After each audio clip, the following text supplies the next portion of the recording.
இயேசு ரொம்ப ரொம்ப நல்லவருங்க. கொஞ்ச நாளா எனக்கு ஊழியம் செய்யணும்னு வாஞ்சை அதிகமாக எனக்குள்ளே ஏற்பட்டது. இது செய்யலாமா? அது செய்யலாமா? அங்க போலாமா? இத துவங்கலாமா? என்று அதிகமான எண்ணங்கள் எனக்குள்ள வந்துச்சு. இந்த எண்ணங்களே என்ன பண்ணுச்சுன்னா பெரிய அழுத்தமா மாறிடுச்சு. நான் ஆண்டவருடைய சமூகத்துல போய் கேட்டேன்.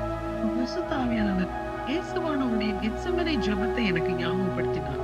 "பிதாவே, இந்த பாத்திரம் என்னை விட்டு நீங்கக்கூடுமானால் நீங்கட்டும். ஆனாலும் என்னுடைய சித்தம் அல்ல, உம்முடைய சித்தம் ஆகட்டும்" என்று பரமண்டல ஜெபத்திலே அதுதானே கற்றுக் கொடுத்திருக்கிறார். பரலோகத்திலே உம்முடைய சித்தம் செய்யப்படுவது போல பூமியிலேயும் உம்முடைய சித்தம் செய்யப்படுவதாக என்று. உடனே ஆண்டவர் சமூகத்துக்கு சென்று நான் என்னுடைய ஜெபத்தை மாற்றினேன். "பிதாவே, ஊழியமே ஆனாலும் உமது சித்தம் செய்ய உதவி செய்யுங்க.